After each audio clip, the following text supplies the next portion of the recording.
What is up? Welcome to another edition of the Utilization Report Debrief. I am Marcus Grant, joined by Dwain McFarland. And Dwain, we have had a great run of guests leading up to the draft, and we keep it going after the draft. We're past draft season. We are into, I guess, fantasy draft season, into best ball draft season. So, from our perspective, it only made sense to have another great guest on today. Who is it? Yeah, I can't believe you didn't say the word. I'm pretty much to the point to where I have a guest on every week just to hear you say the word cavalcade. Cavalcade of stars. That's what we've been having Cavalcade lately. of stars. And yes, we have another one. And look, we're getting to the part of the year where it's like time to take action, Marcus. Time to take a lot of these things we talk about and put them into play, if you will. And obviously in the best ball streets, like we can be getting at that. But yeah, we have none other than Fantasy Life's own Jonathan Fuller. So happy to have him on today. Jonathan is a rabid, maybe is a good way, best ball player. Like he really gets after it. He's also been amazing in his work on all of the prospect and rookie stuff. Jonathan and I were writing a lot of that along with Chris Allen and Ian Hardett. So he was a great contributor there as well. So yeah, Jonathan, welcome to the show, man. Yeah, thanks for having me. Glad to be here. Nothing better than recording with a couple legends on a Tuesday. Is it true that you play in a 96 team dynasty Devi league? Is that really a fact? That is true, and I'm going to be on the clock in the rookie draft there soon. So, See what I mean? pardon He's me if thick. I He's was away rabid. for a sec. Yep. Yeah. So if you during this show you hear Jonathan pause for a moment, it's probably because he is on the clock and he's trying to make a big decision on what to do next. Um, let's just get started though, because obviously your best ball is a thing that you are heavy into, that I know you are very much involved in. We obviously know you've got to have some good player takes, but you also have to know how to sort of navigate the draft board as best as possible. So I mean, for people who aren't, maybe have heard the term roster construction but maybe aren't super familiar with it, can you define it and tell people why it is important? Yeah, absolutely. I mean, roster construction really just comes down to the amount of draft capital that you're allocating to each position.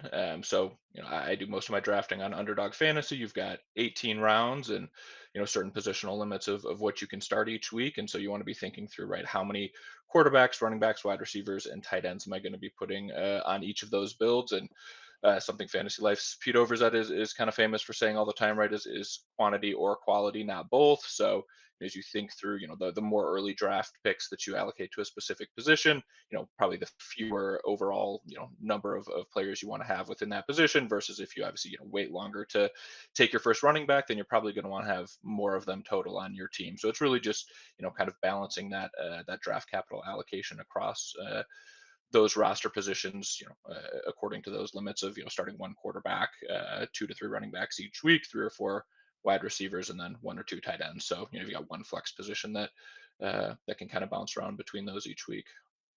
So, Jonathan, you've done a great job breaking this down position by position. If folks want to go over and read the full article, they can on Fantasy Life. Best ball trends for 2024. What's changed since 2023? And, for the purposes of this show, we'll start with the quarterbacks. Last year was, you could say, drafters were quarterback crazy. We had 4 guys going in the first 3 rounds. That's the first time in my life of drafting fantasy teams, which goes way too far back. I don't even want to admit how far back it goes, but I had never seen anything like that. Now, best ball lends itself to that because every team is going to draft 2 quarterbacks, period, right? Some teams are going to draft 3, whereas in redraft, you might just draft 1 and play the waiver wire for your backup. But to see quarterbacks going that high was pretty crazy. But that trend really is turned back the other direction. I don't want to say quarterbacks are going super late, but the top 8 quarterbacks are going 11 picks later than last year, Jonathan. So as best ball drafters start to get back into the groove, maybe they're used to what was happening last year. What are you seeing with quarterback? What do you see as being that driving force with these guys going a little bit later than last year? And how, and most importantly, like how have you adjusted your draft strategy for this change? Yeah, I mean, I think it's kind of two primary factors that are going into that, right? It's a little bit results oriented from last year, and you had a number of kind of mid to late round quarterbacks that did pretty well, and then on the other hand, we were going to talk about in a minute, wide receivers just being pushed up the draft board, right? As a result of that, the other positions have to fall, and so you're not seeing quite as much of a premium placed on those top quarterbacks. For me, strategy wise, and one of the things that I get into a little bit in the article is this is probably the trend that I'm least convinced is going to last all summer. One of the nice things about best ball, right, is that the prices are going to change over the course of the summer.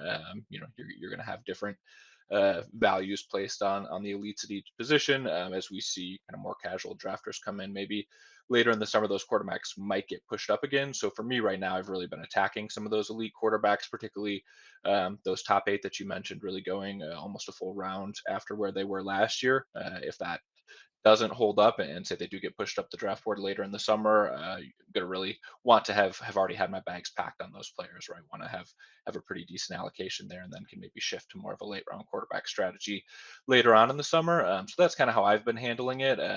I think obviously I could definitely be wrong about that. Maybe they'll stay cheap all summer, and then I just end up having quite a lot of some of those top 6 to 8 guys.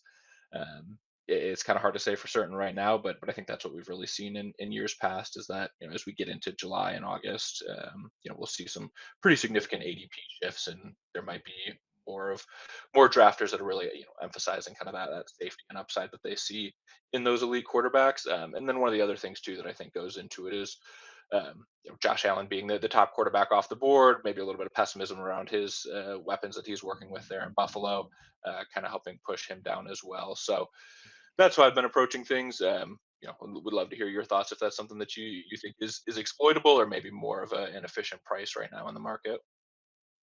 Yeah, I mean, like when I'm looking at it, I feel similar to you. I think one of the dynamics is just that we also have this influx of other young quarterbacks that did really good last year, like CJ Stroud, Jordan Love. Now we're getting Caleb Williams coming into the league. He lands in a really good spot. Like he's not an elite rusher, but we know still as a rookie, he could be a guy that had 400, 500 yards on the ground, like isn't like that's still feasible for him. He could score some rushing touchdowns. We've got Jaden Daniels, who could be the next cheat code as far as taking off for 750 yards. Well, you know the history of that. When quarterbacks can go out and rush for, 700 plus yards, it's pretty much they're a lock to be a top 10 quarterback. So I think there are a lot of factors going into it. But I think you're also right that like Josh Allen, the pessimism around Keon Coleman, Dalton Kincaid, not having Stephon Diggs, right? Is there enough there? Now, obviously, Patrick Mahomes, he's moving up.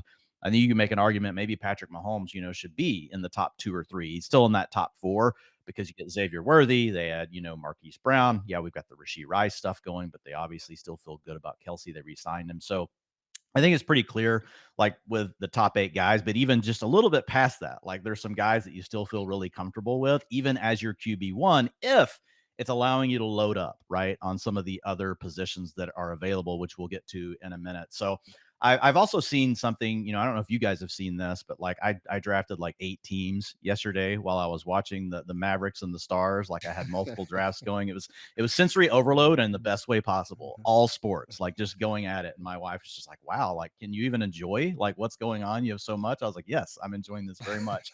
But what I'm noticing, is a lot of people are, taking those 2 quarterbacks, Jonathan, in the first 10 rounds. Like I'm seeing it I feel like more than ever. Obviously, these ADPs are telling us that, the top quarterbacks are going a little bit later, but the ones after them are also going a little bit earlier this season. We didn't really touch on that part of it.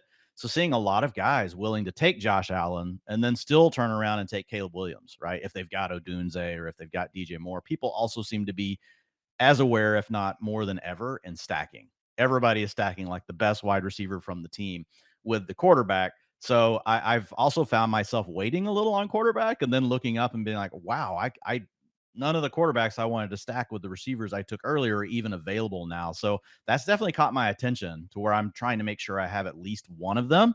For the most part, I've been following the strategy like that you're talking about. I try to have 2, but at a minimum getting 1, but I have found myself getting completely snapped off. Yeah, for sure. And go ahead, Marcus. No, I was saying.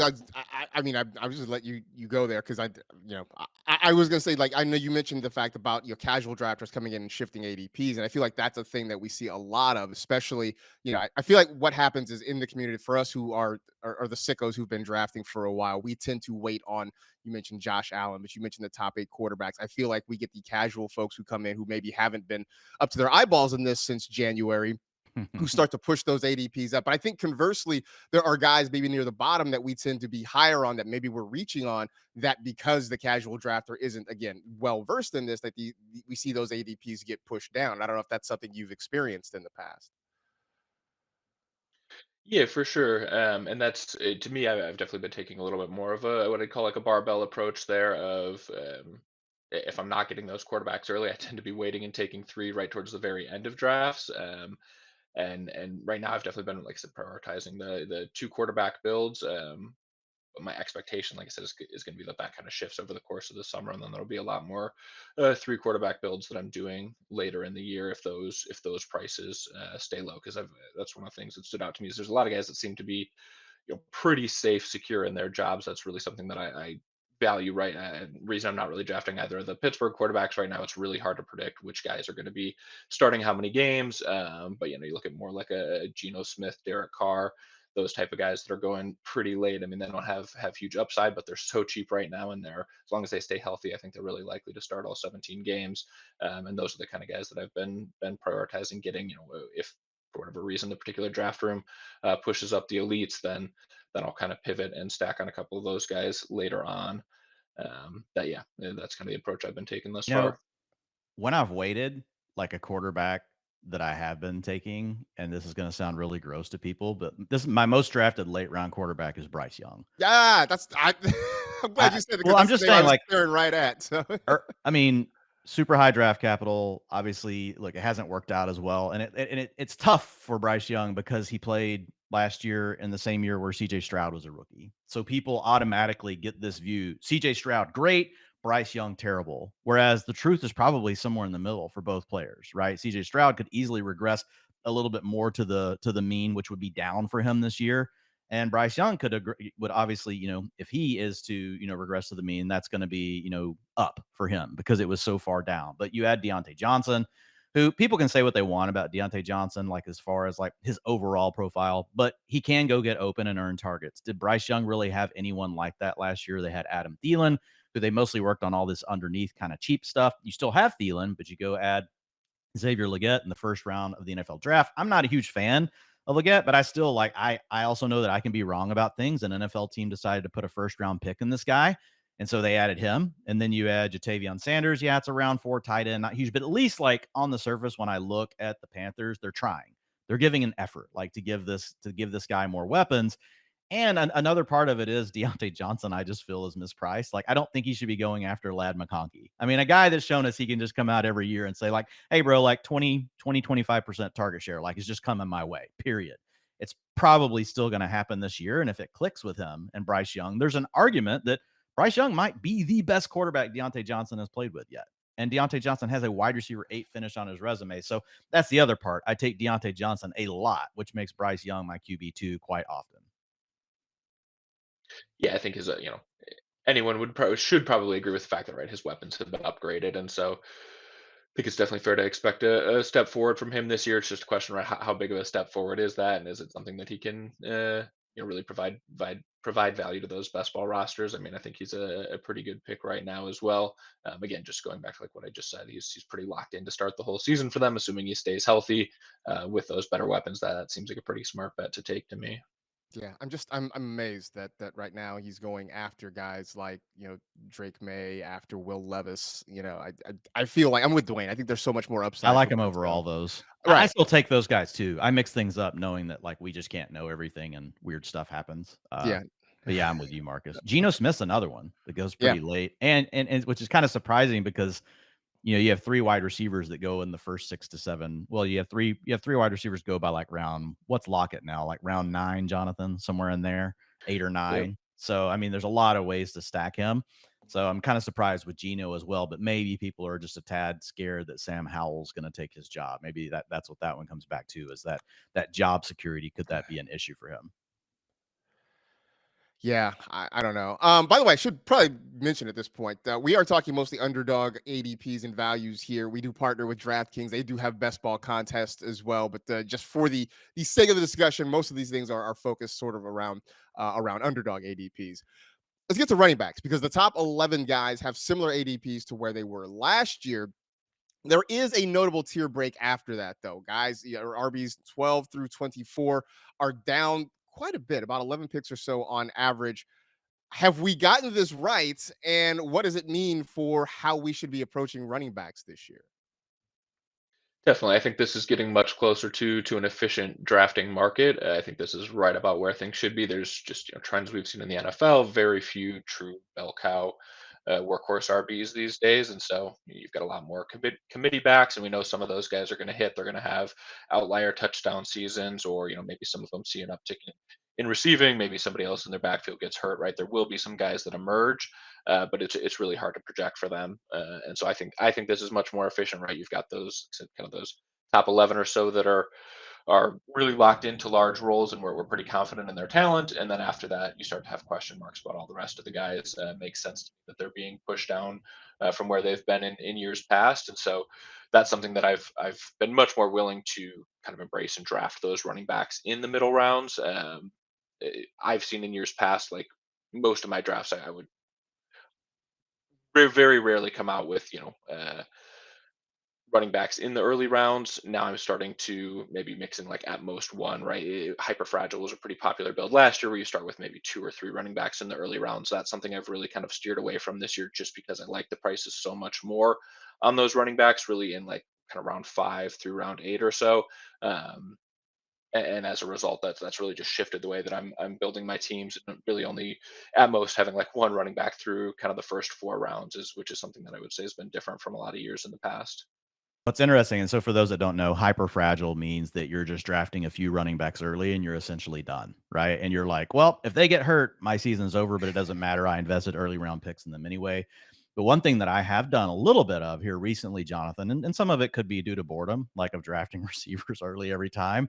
Like I feel like Kyron Williams has gotten to a spot now where I'm like, okay, like I'm in. I get it. Kyron's of the profile. I put out a tweet last week talking about guys that went after round 4 and exploded in their first 2 years, going after round 4 in the NFL draft, and then exploded in one of their first 2 years in the NFL. So didn't have a lot of draft capital, and it's a lot of hit and miss stuff. Like there's a lot of profiles in there that ended up bombing, and the problem was those used to be late first round picks.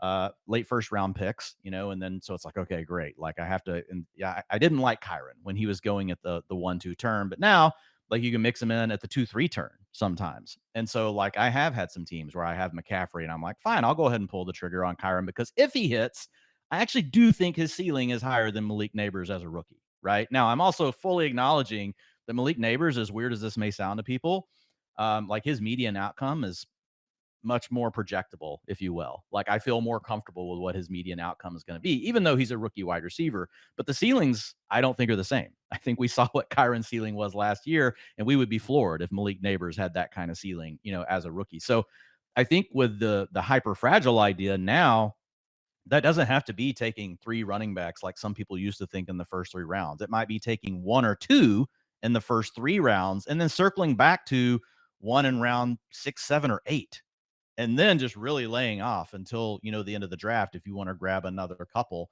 But I think there are some ways you could take that build, and I think that's the fun part about this is like when you think about where all these players are going, the archetypes of the players, like that's the key to me. Like what types of players are going where? And when you look at it, the values that you can get at running backs, like you could make an argument that you don't need to draft 6, even if you only draft 4, right? In the first 11 rounds, you might still just draft 5, depending on what those backs look like. So I have played around with that a little bit. I have not had the nerve to go 3 running backs like in a row. I Yeah. would if it worked out where I took like Brees Hall and then, or if I got Brees Hall, Kyron, and then Achan fell back to me in round 3. Like I would try it like in that scenario, and I would probably be done. But just interested in your thoughts and like really thinking about the way we think about terms like hyper fragile, even zero RB or hero RB, and what those things mean, given how much running backs have shifted.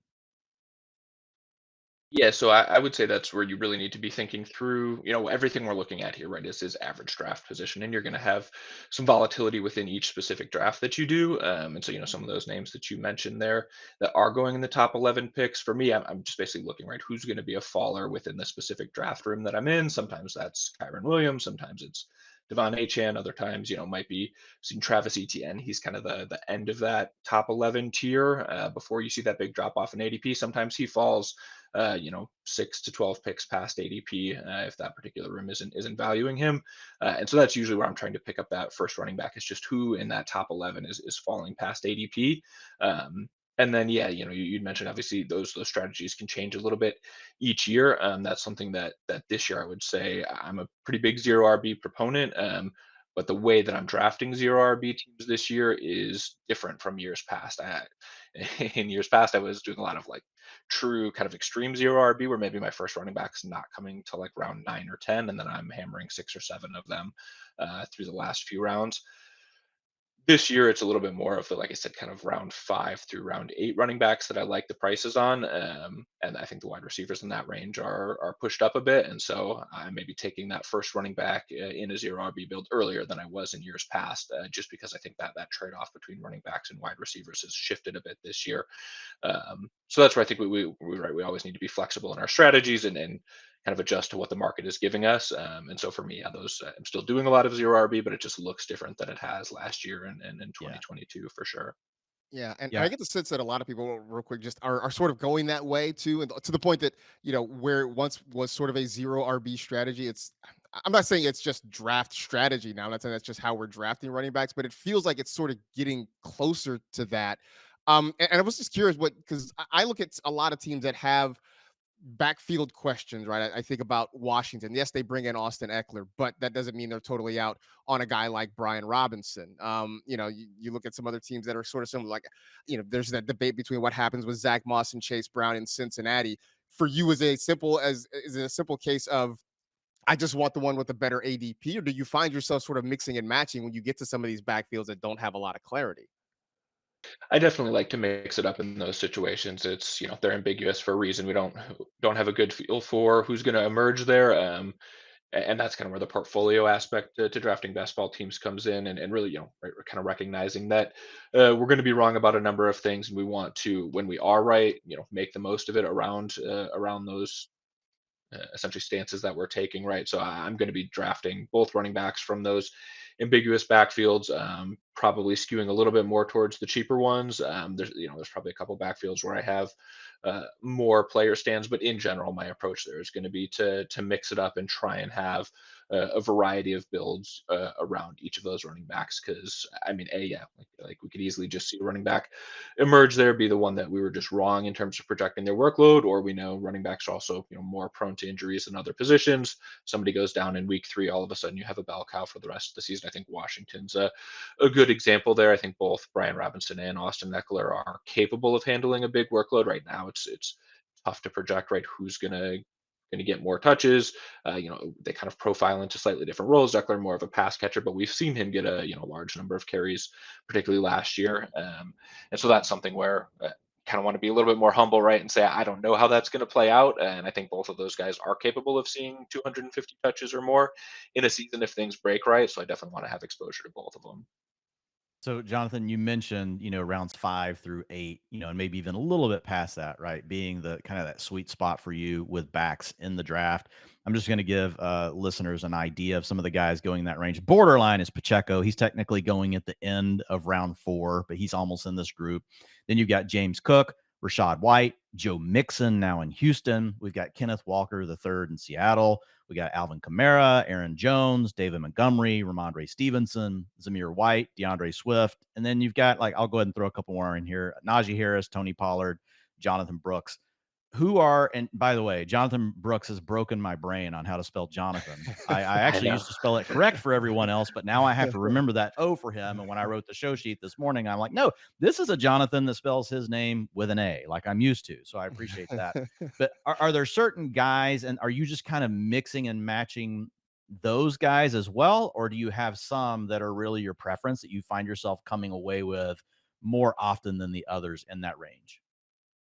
Yeah, definitely have players I like more in that range. I would say both of the Pittsburgh backs, but particularly Jalen Warren are targets for me. I think there's a good chance we see that running game take a step forward this year with Arthur Smith, both in terms of volume and just the run scheme. We know that's something he does really well. I could see both of those guys having pretty efficient years. Been drafting a lot of Kenneth Walker and David Montgomery as well.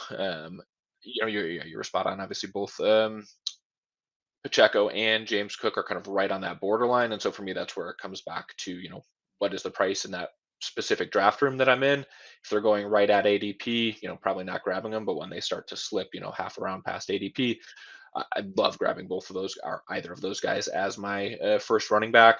I would say that's if I was going through and doing kind of a perfect draft build, right, where I was getting to pick my ideal player within each round. If those guys slipped like the middle of the fifth round, that would be the ideal start for me as like a first running back that I'm grabbing after maybe starting with like three wide receivers and then either a quarterback or tight end in round four. I feel really good, obviously, about their projectable volume and their talent and the offenses that they're playing in. So they kind of check all the boxes for me.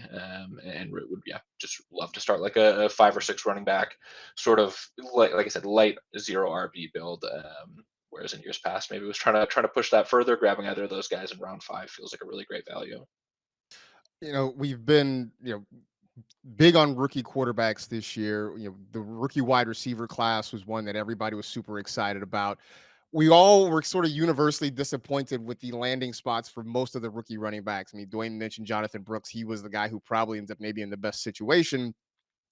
Maybe it's because I still have lingering heartbreak from what happened in the actual NFL draft that I just haven't found myself clicking on as many rookie running backs. Have you been able to make a case to kind of draft some of these guys? And how are you integrating them into some of your builds if you are? I'm totally with you. That Jonathan Brooks landing spot was devastating, man. If he'd gone to Dallas, that would have been so much fun. He was far and away my number one rookie running back when I was just making my rookie rankings. But yeah, obviously we have to adjust to the landing spots, and I still think it's long term he can take over that backfield and be productive. We were just talking about Bryce Young. If he does take a step forward, it might end up looking a lot better by next year or even the end of this season.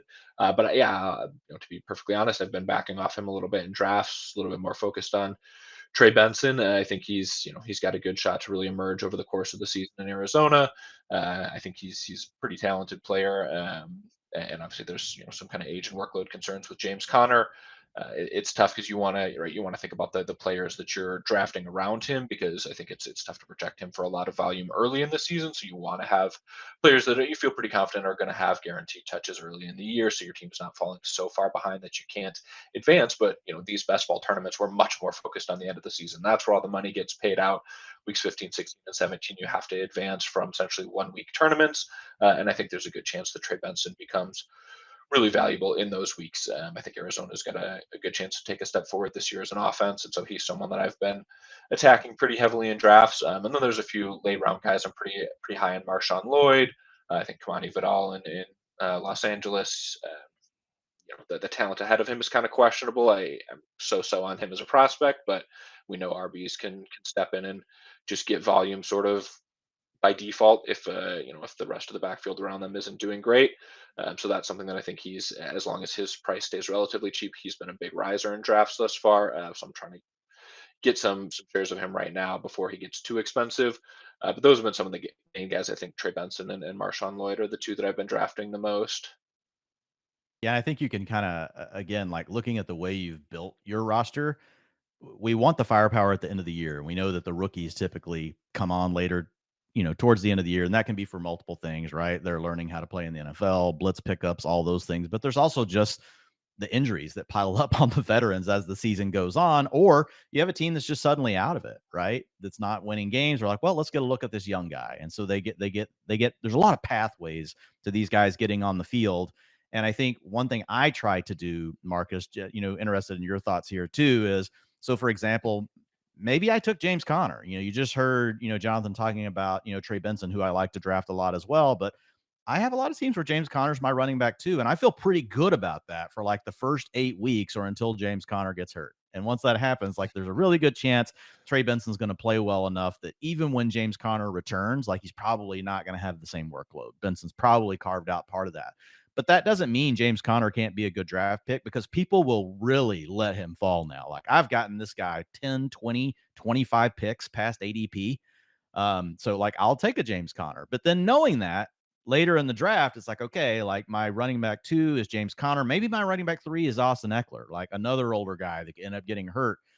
Well, then, like my later picks, I really am focused on the rookies. I might add Jalen Wright and Marshawn Lloyd. Ray Davis in Buffalo is another name. So I think just thinking through like the types of running backs you have, when they're most likely to be successful, and trying to craft your roster in a way that balances out so that really you can be good early in the season, but also you've got firepower later in the season for things to break your way, right? And on some of these same teams, you'll actually get really lucky and you'll have multiple guys, right, fighting to be who's going to be your flex player, right? When it matters the most, when you're trying to win all the money. So I love what Jonathan talked about, with the rookies and how I also agree. I think their ADPs are still a bit mispriced. I think these are all probably going to climb a little bit more as we move through the summer. So not sure if that's something you've also been doing, Marcus. A little bit. I mean, like some of the names you mentioned are the ones that I do find myself sort of going with a little bit more. I mean, you talk about Trey Benson, who's a guy that I know we've talked about him before on the show too, Yeah. Dwayne. That we really like. The situation in Arizona seems like it's tilted toward him getting some opportunities, just knowing James Conner's histories.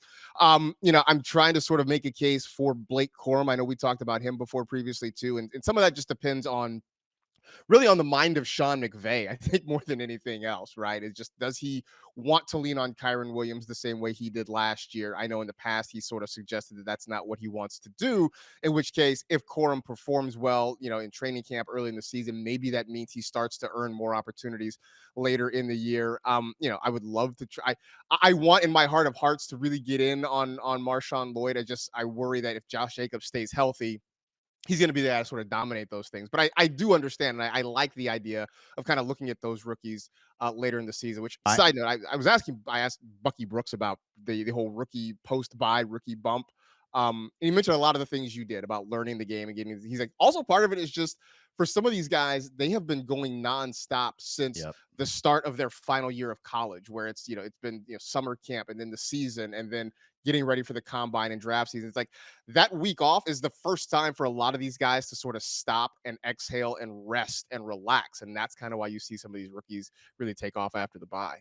Yeah, my most drafted running backs right now, Marshawn Lloyd at 31%. And like he had holes in the supermodel. Like there were things the supermodel, did not like about Marshawn Lloyd, but I like the landing spot behind Josh Jacobs, who's the bell cow. They signed AJ Dillon back for nothing, and we've seen AJ Yeah. Dillon long enough to not be excited. Blake Corum is my second most, who you just mentioned. Ray Davis is my third most. Bucky Irving, like he doesn't cost hardly anything. I'm at 20% on him. Jalen Wright, 20% on him.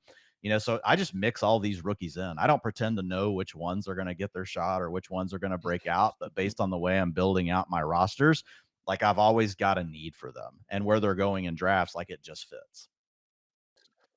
Um, John, let's talk some wide receivers now, right? Because obviously they are a hot commodity. Quarterbacks are slipping, running backs are slipping, wide receivers are continuing to rise, and this is not a new thing. Top 24 off the board by the end of round 3 this year compared to round 4 last year. Even the guys from 25 to 38 are moving up about 5 picks on average. Um, are we paying a wide receiver tax, and has this changed how you navigate drafts this year? Definitely, and this is honestly this one is a multi-year trend for sure. Like you said, this is something that's been kind of playing out over the last few seasons. Where we're just seeing wide receivers continuing to get pushed further and further up the board. I've already hit on it a little bit. It's one of those things where I think you still need to be attacking the position early in drafts, and so for me, I'm still trying to come out of those first 4 or 5 rounds with 2 or 3 receivers for sure. But I'm much less likely now to go with like 4 or 5 receivers through those first 5 rounds, like I might have been in years past. Just going back to the value on tight ends and quarterbacks, and then some of those running backs once we get past the top 12. Just much more attractive prices on those guys now, and so that's where I've been at is 2 or 3 wide receivers through those first 5 rounds, taking a little bit of a detour for some running backs, quarterbacks, and tight ends, and then trying to usually in those 18-round underdog drafts, I'm trying to get to 8 wide receivers. Sometimes it's 7, sometimes it's 9 if things don't quite, if either someone falls to me and I feel better about it, I'm willing to just go with 7. If I feel like I need a little bit more firepower, I'll go for 9. But that's been the biggest shift to me right now is way fewer drafts. Honestly, probably none that I can think of where I've started with like 5 wide receivers through 5 rounds, which is something I've been willing to do in years past, just because I thought that the upside that I was getting a position was so great, and then could kind of backfill the other positions more easily. But that's really a strategy that I've gone away from this year. I think I've done it maybe once or twice, and you find yourself really in a jam in those next 4 rounds where you need everything and you want all of it. You're like, okay, I like all the quarterbacks. There's still a few tight ends. The tight ends we'll get to them in a second. The tight ends you really love are gone. at that point. But the running backs, like there's several of those, but you can't wait forever on the tight ends because the later tight ends are going earlier now. So you can't just continue to wait on them. You at least have to get one. So yeah, I'm with you. I'm not as crazy about starting off with 4 or 5 wide receivers out of the gate. Not saying you never can, depending on what falls to you, like the way a board falls. I'm always willing to take some really good ADP value if that's the way that it works out, and then try to be thinking multiple steps ahead and figure out how to manage the rest of the draft. With the playoffs heating up, now is the perfect time to get in on the action with our partners at DraftKings Sportsbook. Right now, all new customers who bet just $5 on anything will get $150 in bonus bets instantly. So, what are you waiting for? Download the DraftKings app now and sign up using our promo code DEBRIEF. The crown is yours. DraftKings has got something for returning customers as well. Score a no sweat NBA bet. Now, if sports betting is not yet available in your state, don't worry. You can still join in on all the fun with DraftKings Daily Fantasy and have the shot to win cash prizes. Download the DraftKings Sportsbook app now. New customers use our promo code DEBRIEF and bet just $5 on any wager and get $150 in bonus bets instantly only at DraftKings Sportsbook. But I am wondering, Jonathan, because you are waiting, a little bit more, not waiting at wide receiver, but not going, all in, right? Just on the early rounds. You're taking 2 to 3, sometimes 4, right? In that first 6 to 7 rounds. And then, you're having to circle back to the position though, which can also be interesting when you're trying to make that work out because I mean, obviously, I think, most people listening, it makes sense. Like if there's more going earlier than ever, and guys, it doesn't just stop at wide receiver 15 through 25. Like I've got it pulled up right now. And like the first time, all you don't get to an ADP being lower for a wide receiver than last year until you get to wide receiver 48. So it just keeps going. Wide receiver 25 through wide receiver 47, up 5 picks on average. So people keep taking these wide receivers, which means you really do have to think through like who are some of your targets, for these wide receivers later in drafts because it's been so picked over sometimes by the time you circle back around to it. So are there some guys that you find yourself coming back to as your wide receiver 4, 5, and 6 more often than not, or are you just really mixing all these guys up? There's a couple, but it's definitely mostly, I would say, mixing it up, and that's where the stacking comes into play, right? Is a Yep. really important Quarterback. consideration. Who do I have as my quarterback? Just targeting, their wide receivers in those, kind of beyond round 10, I think is often the best way to do it. So you get that correlation boost, and it forces you to kind of naturally diversify who you're taking a little bit. That being said, that I definitely do have some targets. The biggest one for me right now is Dontavian Wicks. I've been drafting him a ton. He might be my most drafted player. I'd have to pull up the exposures. But I've been taking him a ton. I think he's underpriced. Um, Beyond that, there's a What number of what makes you rookies that I think think that? are. I know his like peripheral, like I know his underlying data profile, like it looks good, like from a talent perspective, but he is a small sample wonder. Yep. And we still have Christian Watson. We still have Romeo Dubs. We still have with Jaden Reed, obviously was great last year. We have Musgraves, we have Tucker Craft. So it's also a bit of a crowded room. Is it just that underlying talent profile and knowing that you've got an ascending quarterback like Jordan Love? Definitely. I mean, I think he's one of the cheapest ways to buy into that offense. So, I like the talent a lot. I think he was a little bit underrated as a prospect just due to kind of some funky things throughout his career in college. He had one big breakout year, but then missed some time due to injury. He had COVID year in there. I think he kind of flew under the radar as a prospect a little bit. And then yeah, like you said, there's a lot of guys in Green Bay, but they're all pretty young. I'm not a huge believer in Christian Watson or Romeo Dobbs. I think we could really see one of those other receivers emerge this year. I think Watson and Dobbs are fine, but again, going for kind of the cheapest of that group, you look at like Jaden Reed is priced way up in drafts, and I think it's much more even in terms of who's gonna end up leading that draft or excuse me, leading that wide receiver room. In terms of targets this year, I think Wicks has kind of as good a chance of as any of them. So I've just really been hammering him right now in drafts. And like that, I'm a pretty big believer in Jordan Love and Green Bay overall. So that's just really the cheapest way to buy into that offense. And so he's been a big target for me. But again, that's still probably right around like 30%. So it's a big stand, but it's not like a massive stand right now. And I would probably expect that to come down a little bit over the course of the summer. We'll see. If he stays cheap, I'll probably continue to draft him a lot. But other than that, it's those rookies that I think are going to rise, and then like I was saying, whoever is going to be stacked with my quarterback. Like I'm not a big Josh Palmer fan, but seen Justin Herbert fall quite a bit in drafts recently. Been kind of liking tacking him on as a second quarterback, and then that's then forcing me to take Josh Palmer as kind of a good example of using that stacking as a way to naturally diversify who I'm Or selecting Jahan in Dotson those would later never be rounds. taken Right. if I didn't draft Yeah, Jaden Daniels so much. But I take some Jahan Dotson because I don't get Terry McLaurin very often trying to set up my Jaden Daniels stack. yeah. Sometimes I do. Marcus, curious on your thoughts here too. A couple names I'll throw in. Jalen Polk, like he did Mhm. some good things in the rookie supermodel. Wasn't great, but once he got the round 2 draft capital, like he's just not priced close to these other guys that went early in the second round. We know that the Patriots, wide receiver room is wide open. I think he continues to be a major value from the rookie perspective. 29% is where I'm at on Polk right now through 42 teams. And then if you look at Khalil Shakir in Buffalo, I started off pretty cool on him just because he hasn't done that much. I liked him okay as a rookie profile, but he didn't do much in the first 2 years. But I went back and looked at all the times that he didn't have Stephon Diggs on the field, and he was at a 20% targets per route run, which that would really put him in wide receiver 3 territory from just like a pure underlying talent profile as far as target earning goes. So Khalil Shakir, I'm at 26%. And, Jonathan already mentioned it, right? People looking at one of the reasons that, Josh Allen's falling a little bit is people aren't real sure about this receiver room. I think there's some definite. I like Keon Coleman. I'm loving him the more I hear him talk, but there are definitely holes in his game, and I have no clue if he's going to be any good in year one. So there is a world where a Khalil Shakir, right, becomes the top option along with Dalton Kincaid and that offense. One other name, that I'll throw out that I've been taking later in drafts is still Tyler Lockett. I'm just like I don't love Tyler Lockett, but I mean they re-signed him. I know he's getting older, and I feel like there's a really good chance that he has just as many yards and touchdowns like he always does, like as DK Metcalf. And you're getting him, whatever, 5, 6 rounds later. He's going a couple rounds after JSN, who I don't mind mixing in as well. But Tyler Lockett, is a guy that, especially if I'm sitting with, 3 receivers or just 4, and maybe 2 of my first 4 receivers are rookies.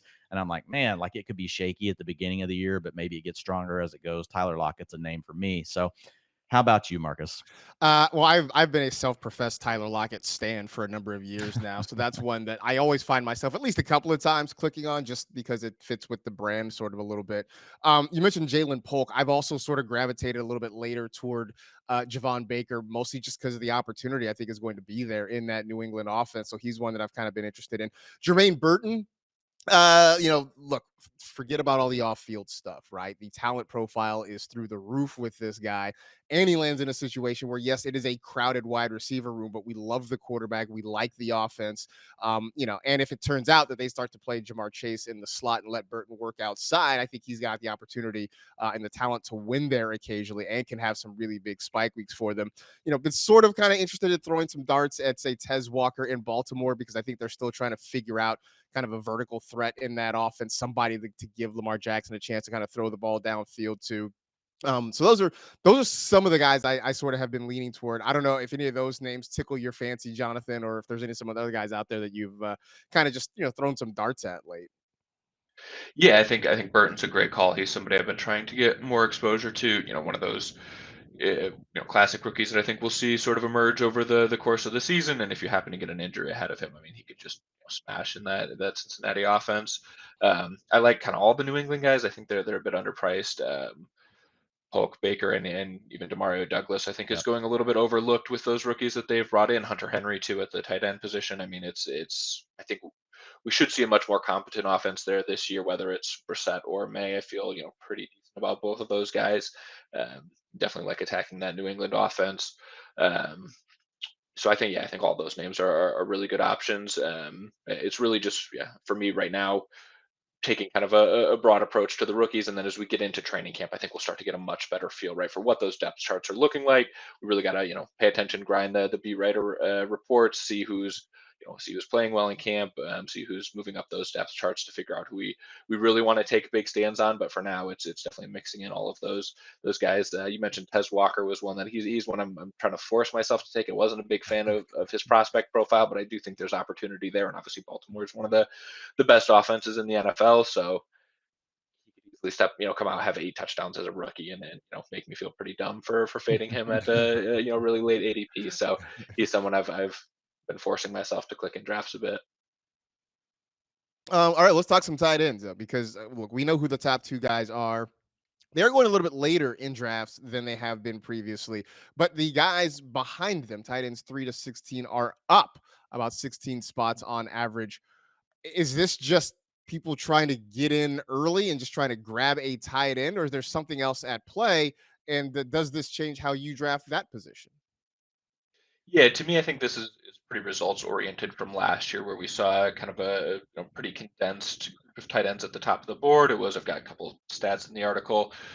Top 7 tight ends last year averaged between 10 to 11.5 points per game, half PPR scoring, and that obviously, yeah, really condensed range of scoring for those guys. And I think that's being reflected in the ADP this year, where the market's kind of pricing it like nobody's going to separate at the position, but that's something that historically we've seen that was kind of how the tight end position played out every year. And granted, that was mostly Travis Kelsey, and at his age now, maybe that's less likely to happen. But I'm sort of taking the other side of that bet right now, where I think there is a good chance, and in my opinion, more likely it's one of the younger tight ends, a Laporta or Trey McBride. That we could see emerge, maybe a Dalton Kincaid, if he does end up being that top target in Buffalo. Wouldn't be surprised if we see one or two guys separate at the tight end position this year. So I've been trying to attack really those top 6 guys. Haven't been taking as much Kelsey, but his price is cheaper than it's been in quite a while, so I'm definitely mixing him in as well. But honestly, the biggest one for me right now is Mark Andrews, because like that, I don't really love some of the other options that are there in Baltimore. I mean, I think Zay Flowers is a talented player, but I don't know if he's going to command a huge target share. And so I think we could see Mark Andrews kind of reemerge as the top tight end this year. And he's right now priced as the tight end 5, so that's something that I think is definitely exploitable. And I've been drafting him a ton. Um, and yeah, the other kind of stat I had mentioned in the article, just to kind of help put things in context for people, difference between last year in drafts, the difference between the tight end 1 and the tight end 12 was 124, almost 125 picks of ADP. This year, that difference is 82 spots of ADP, so it's just a much flatter position. And so for me, that's where I've kind of been choosing to really attack those top 6 tight ends, mixing in the guy, tight ends 7 through 12 a little bit as well. But I think, like you were saying, they're priced up from where they were last year, and so they're a little bit less of targets for me, because I think they have relatively decent target floors, but guys like Evan Ingram, Jake Ferguson, I'm less convinced, right, that they're going to, unless they have a real outlier touchdown season, which is possible. Less convinced that we can see one of them separate at the position. Yeah, like Evan Ingram to me is really much more similar to Dallas Goedert, who's going at pick 113. I think people forget that Evan Ingram, when he finally busted loose last year, and it was great, it was when the Jags were very injured and they were essentially down to him and Calvin Ridley. And then game scripts really worked in their favor as well and helped inflate. And it was great if you had Evan Ingram for that stretch run. But that's why you mix things up, is to try to get some guys like that. But I think people that are honing in on Evan Ingram as being, oh my God, did you see his last 8 games? I think they're kind of missing the overarching why behind Evan Ingram, like, and why it was so good. He's a good tight end. He should still be taken in the top 12. But I agree. I've seen a lot of people say Evan Ingram's underpriced. I pretty much thoroughly disagree with that. I think he's a little bit overpriced right now. I think the clear cutoff is where you said it. It's that Mark Andrews, and like he shouldn't be going at pick 53 while Laporta is going at 28. Like they're just not that far apart. Like there's a lot of ways that this season runs out. The Mark Andrews beats Sam Laporta. Like, and none of them will surprise me. Like they're all like reasonable paths to how that could happen. So I think I like the idea with really trying to get one of those top 5 guys. Like Kyle Pitts, I have been taking because I'm a sucker. He's my tight end 6. I just can't stop. The underlying talent profile tells us, though, like it's going to happen for Kyle Pitts. It's not like if, it's just when. It's just, he's had some really crazy stuff happen, that's derailed him, right? You got Arthur Smith, who didn't put him on the field enough. You've got the fact that you play with some of the worst quarterbacks in the league over the last 2 seasons. So there's been a lot of things holding him down.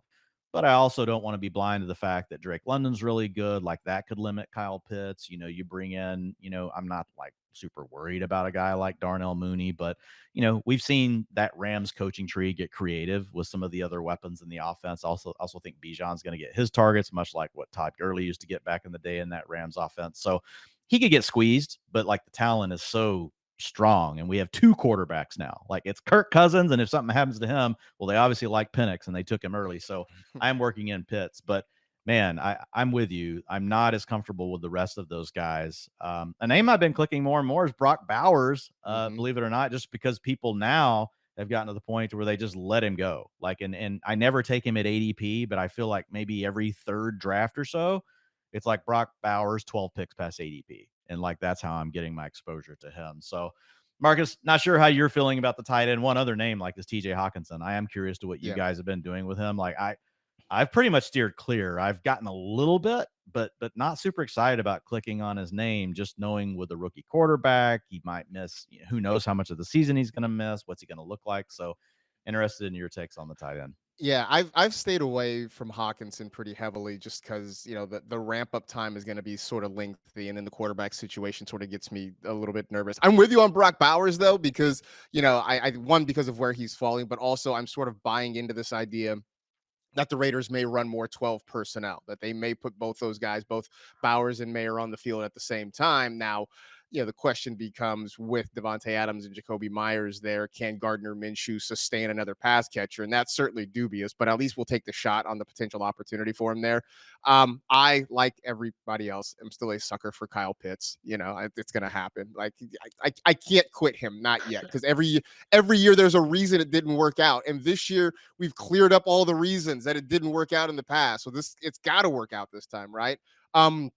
The other name that I find myself going after a lot is David Njoku, who really had a nice breakout season last year. Similarly, and we didn't mention this when we talked about wide receivers, but Amari Cooper's another guy too that I feel like is sort of getting undervalued there. But Njoku, for sure, I will take the shots on him. I'm Do you not worry about necessarily Deshaun worried. though? And Njoku was, now he's cheaper than Ingram, so I like Yes. that, right? You're getting him almost 25 picks after Ingram. That honestly, that's where I think Ingram should be priced, is like Hmm. closer to Njoku. But he also had the similar fate, right? You had the injuries to the Cleveland offense, and then also like, you didn't have Watson on the field. It was Joe Right. Flacco It was out there Flacco. really turning David Njoku and Amari Cooper into fantasy superstars down the stretch. So I'm I mean, I curious on your do. thoughts on that one. I may need to rethink Njoku. Like, the only time I take him is if I've just missed out on all the tight ends and he fell past ADP, and then I'm like, well, I'll grab him. But maybe I'm thinking about him wrong. No, I mean, look, I get it. I think there are valid concerns with Deshaun Watson, right? Because he is a far cry from the guy we saw in Houston before, everything went down. But I still sort of believe that he can be good enough, right? Like we talked about it on the show before, Dwayne, with some guys, you don't need them to be great. You just need them to be good enough. And I still hold on to this belief that Deshaun Watson can be good enough to make Njoku and Amari Cooper viable. Jerry Judy, I'm steering clear of that part. But at least Cooper and Njoku, I believe that Deshaun Watson can do enough that he makes both those guys at least What's viable options for the year. what's so interesting about it? Like, is if you just like, you know, really forced me to say, okay, like after Jaden Daniels is gone, and let's just take Justin Fields off the table for now, based, given what Jonathan was talking about earlier, for those exact reasons. We just don't know what's going to happen for sure in Pittsburgh. I've definitely taken a couple of swings on Fields on the right builds, like with my last pick when he's sitting there, like to just maybe infuse my team with some upside late in the season. But I think you can make an argument that really like Deshaun Watson is the guy that could end up being more, where he could suddenly be a top 8 or 7 quarterback again. Do we expect it given how he's played the last 2 years? No, but he's done it and he's still not a super old player. He will run around. They've improved the weapons. And Jerry Judy, man, like I have taken him some just because he's another guy. Like, I don't know, every fourth or fifth draft, like no one wants him. And it's like, okay, fine, Jerry Judy, 20 picks past ADP. And then that's the draft I'll turn around and grab like Watson. So it is interesting with Watson. Like, I don't have a lot of shares, but like if I was really forced to say, okay, you get totally cut off at quarterback and it didn't work out right, like what's the upside name you could be looking for later in drafts? I think like Deshaun Watson still like technically checks boxes that we like, even though like he's a terrible human and there are other issues with his performance over the last 2 years. All of those things are true, and we're still talking about drafting him because that's what we do. We play a game. We play a game. Jonathan, it's been great having you on. We certainly appreciate it. Go check out his work over at Fantasy Life. But before we get out of here, we want you to let's kind of take everything we've talked about for the last 45 minutes or so, and sort of try to compile this into something digestible. Elite quarterbacks are cheaper. RB2s and RB3s are falling. Wide receivers are climbing. Tight ends are a little bit more condensed. So, with all of these things in mind, do you have a typical build when you go into one of these drafts? Yeah, absolutely. So I would say for me right now, the most popular is like a 2-6-8-2. So two quarterbacks, six running backs, eight wide receivers, two tight ends, where I'm getting at least one elite tight end and quarterback. I would say that's been my most common build thus far. I think the first like 6 or 7 best ball mania drafts I did were all that build. Now I've started to mix it up a little bit more. I kind of mentioned earlier some of the just sort of loose rules of thumb around kind of 3 wide receivers through round 5, really attacking running backs in rounds 5 through 8, and making sure that I'm making a detour again for at least one elite quarterback or tight end. So I would say that's definitely been the most common ones. I've started to mix it up a little bit more now.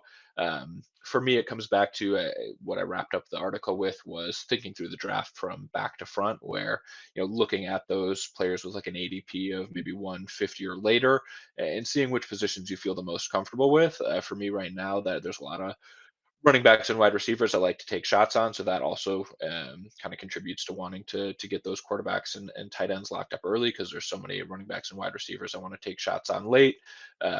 That has then kind of, like I said, filtered me into those 2-6-8-2 type builds. Maybe shift one of those spots around. Maybe it's 5 running backs or 9 wide receivers. Occasionally going with a third quarterback or tight end, right? If I'm not getting one of the elites there, but that's really been the most common type of build for me. And I do expect that that'll kind of shift over the course of the summer as these prices change. Um, but something that I've been trying to focus on a lot more this year is just when I think there's an edge in drafts, really attacking it during that period rather than kind of trying to diversify along the way. I think drafting over the whole course of the summer will make that happen kind of organically for me, right? Whereas those prices change, then I think where the pockets of value are will change as well, and I'll have to adjust my strategy as we go. But that's really where I've been at thus far, as a ton of 2-6-8-2 builds. Great stuff, dude. We appreciate it. Again, folks who need to know, go check his stuff out over at fantasylife.com. What did you get on the clock while we were talking? And if so, where are you in this massive league that you're in? So I'm not on the clock in that one, but I am. I think I might be in a different one here, which this one's only a 60 team Oh, dynasty league. Yep, I am. I'm, light I'm on the work. clock with the ninth pick of the third round in that one. So got to make my selection here soon. But appreciate you guys having me, and and I'll hop off so I can get that done. I appreciate that. And that's a good spot for us to go let it go as well. By the way, so you can go check him out over at Fantasy Life. While you're there, check out all of our best ball content, all of our draft content as we get ready for the rest of fantasy draft season as well. And sign up for the newsletter while you are there. So that'll do it for this edition of the Utilization Report Debrief. Thanks to Jonathan Fuller for his time, for Dwain McFarland, for Marcus Grant. Shout out to James Lynch for putting this together as well. Enjoy the week, everybody, and we will talk to you again real soon.